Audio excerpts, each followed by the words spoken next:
who is Lisa Sun. Lisa Sun is the CEO and founder at Gravitas. Lisa will be sharing her story, and I don't want to use too many words that take away from her ability to share from the angle she would like to.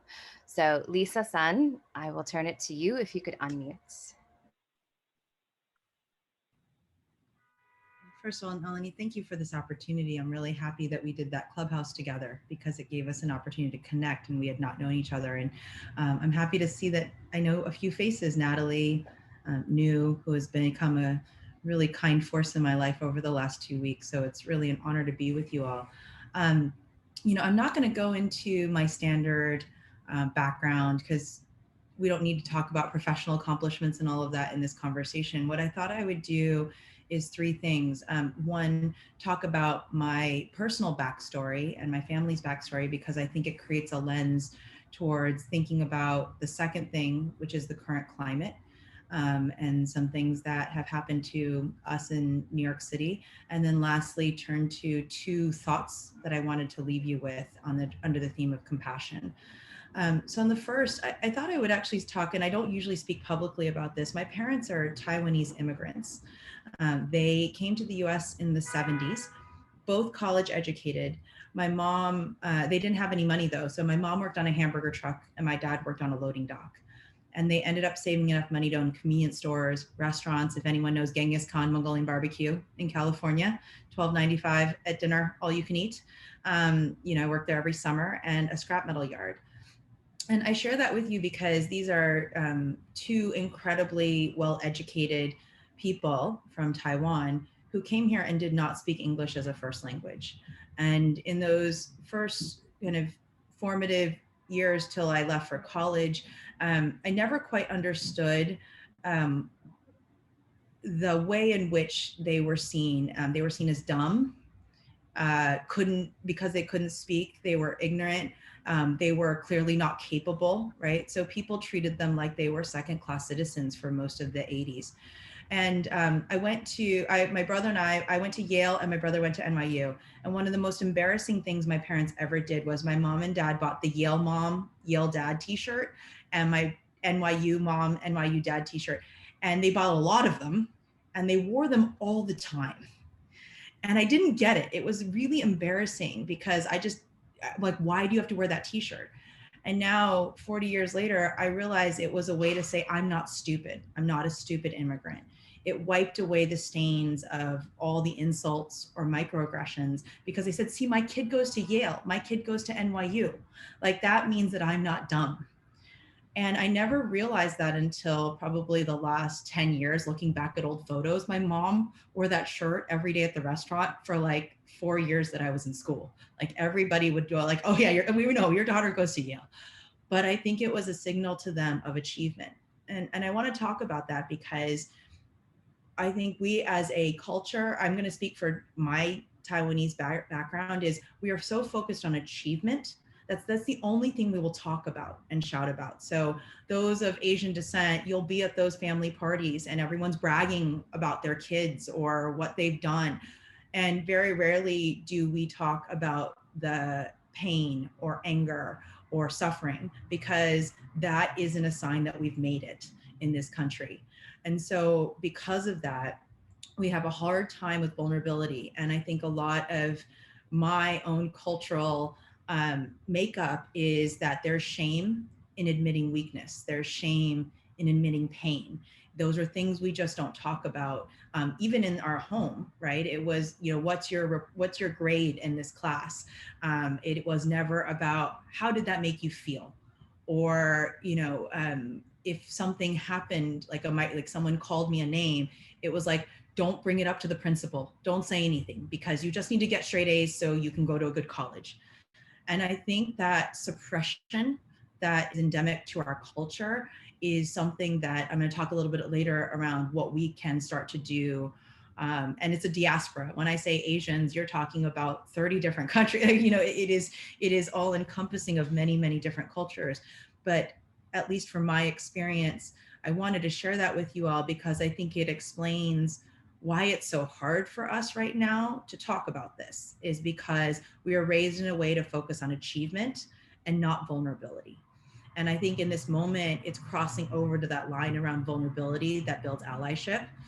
Because if they don't know you're in pain, no one can help you. And I do believe in Eric Toda's, if anyone hasn't read, he's a marketer at Facebook. His piece on the model minority myth is real, right? So, yes, an Asian woman is only 90 cents to the dollar of a white male. Our wage gap is less, but we don't progress to higher levels. And we aren't allowed to express pain because we're the minority group that somehow is okay. We're the model minority group. Um, and so that's a little bit about me and my background. But I do think that's the theme that cuts across all of this is to what extent do we do our part in vulnerability? And on the other side, to what extent does the system evolve and change to support that? Um, so the second area that I want to talk about is what's going on, right? So in the last year, my team, I have a small factory in New York City, all Asian, mostly Chinese American workers. You know, we made hospital gowns, we made face masks during the pandemic. And this group of people has been ostracized and discriminated against and had racial slurs thrown at them. So, whereas that English is not their first language, the subways have become hard for them. My designer was screamed at. I was attacked this past week. You know, there's a real thing happening here, and we see it on the news.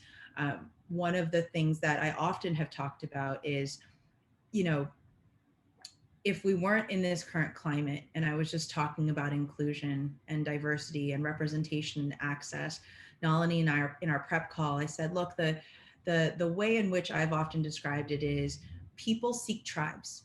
We're human. We love tribes. And demography is the easiest indicator that you're part of the same tribe, right? So why do we ask each other, where are you from? Where did you go to school? What did you, you're asking questions to try to make links with someone to say, are we part of the same tribe? Is there a connection here?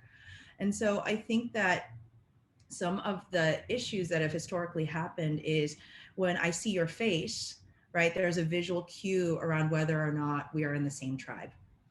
And one of the steps that without the current climate, I often talk about is how do we start to create tribes beyond demography? How do we start to create connection points that aren't based upon what we look like, where we grew up, what we do? What are those questions? And so in a traditional corporate environment, I would often talk about, you know, what do leaders do to start to build connections with people of color? How do you start to not say like, where are you from? Right? Well, I'm from here, because I hate that question.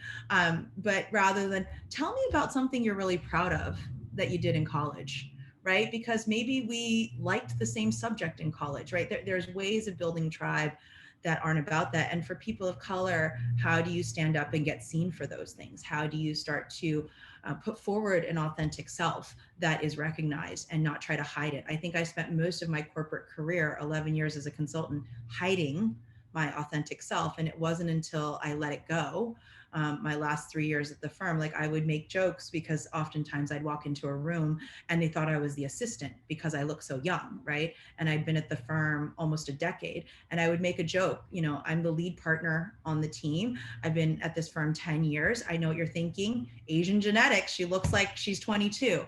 And I would make unconscious bias conscious. People would laugh, but then all of a sudden they started to go, oh, she's been here 10 years. She's my lead partner. Like I need to give her authority. But I wouldn't have felt comfortable doing that, right? I probably hid behind who I am for most of that time.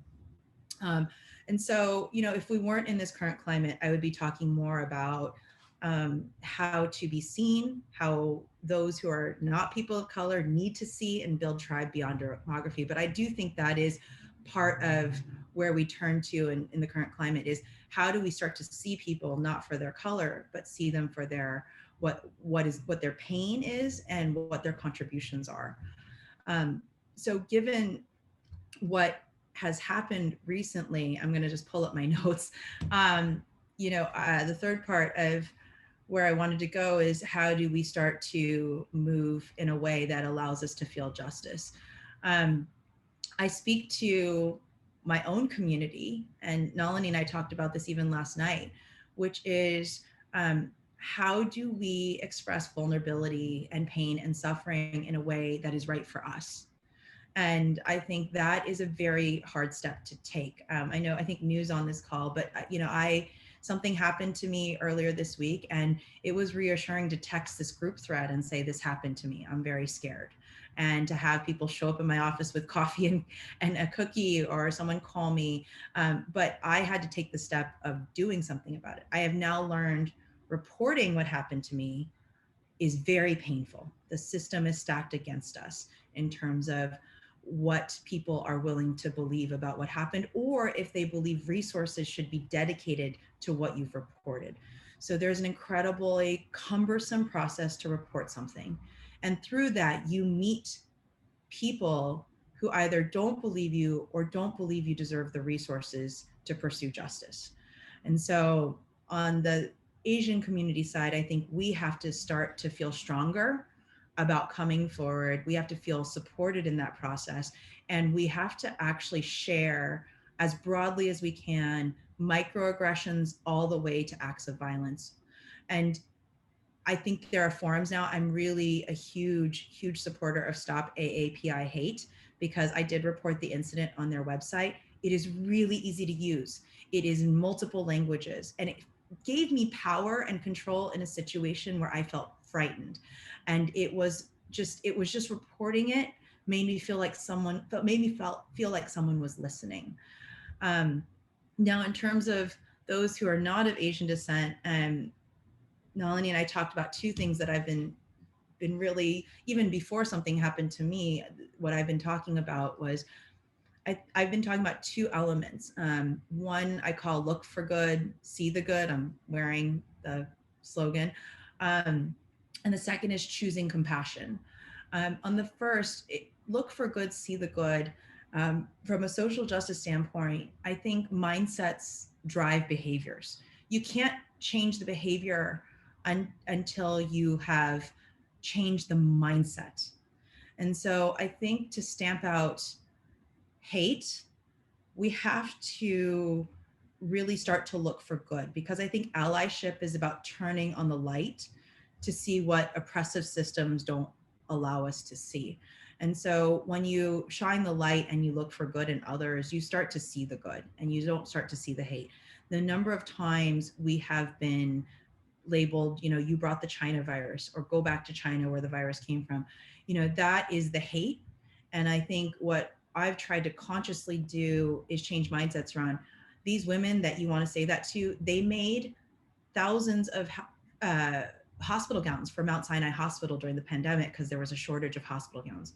So every time you look at their face, don't see the coronavirus, see a hospital gown on a healthcare worker. I want you to envision that instead. And I think that starts to try the mindset that when you look at someone of Asian descent, if you look for their contributions rather than what you think they've done to you or they've done to this country, it starts to change the way you feel about it. And I think that's on us, by the way, to share those stories, right? I've now told you 3 times my seamstresses are heroes. They last April, May, and June, they came to work for all of us. And they risked their own health and safety to come to work for this country. And we don't talk about it. I think about the amount of stories we now hear of many people. I mean, whether it's like hidden figures, we didn't know that. My friend from college, her grandmother is the first Asian woman on a stamp. A stamp came out last month. She was a physicist that wasn't included in the Nobel Prize. She was, however, thanked in the Nobel Prize, but she did all the research, right? I think we are on the hook for putting the good out there so people start to change perceptions of what they're looking at when they see that color, that face. The second pillar of what I wanted to share today is what I'm calling choosing compassion. If any of you look up the word compassion in the dictionary, I was shocked by the definition, by the way, because I just assumed it was sympathy or empathy. Compassion is actually two different parts. One is sympathy, the other is alleviating someone's distress. And it was really powerful for me to double click on that word because I didn't realize it was so action oriented. It was really refreshing for me to see that word. And what I mean by that second part is to make a mindset of allyship tangible, we have to start to do something about it. And I bucket it into sympathy, sharing, and supporting. So there is the sympathy of I feel for you. I feel that pain that you took the courage to share it, because it does take a lot of courage. It took a lot of courage for me Monday night to go down and report something to the police department. I didn't want to do it because guess what? I had 10 other things for work to do, and I had a call at 9:30 at night, and the 2 hours that I needed to spend there to do it. But it takes real courage. I think so. There's sympathy for that pain. There's sympathy for that bravery that people in your life or others that you don't even know are going through. I think then sharing. So share the positive stories, share the dark stories. I think there is an act purely of sharing, and then supporting. So that support can come in terms of, I call it time or treasure, right? So if it's time, it is volunteering to support or volunteering to help stop AAPI hate record these incidents, right? There is a huge amount of time that you can dedicate and volunteer. And then treasure is, to the extent you donate to charities, you support Asian owned brands, you support that local restaurant. Like that's probably a restaurant, you know, I think of my parents in the 80s running Mongolian barbecues, right? That restaurant kept the lights on my parents, our little 2-bedroom apartment in LA. So and kept us going, right? Kept it going in a way that my parents could afford to send me away to college. Um, and so that's kind of the message I want to leave you with, and I know we'll talk about, which is how do we look for good and see the good, and what are the elements of that, and how do we prompt choosing compassion, because it is not, you know, the first is a mindset.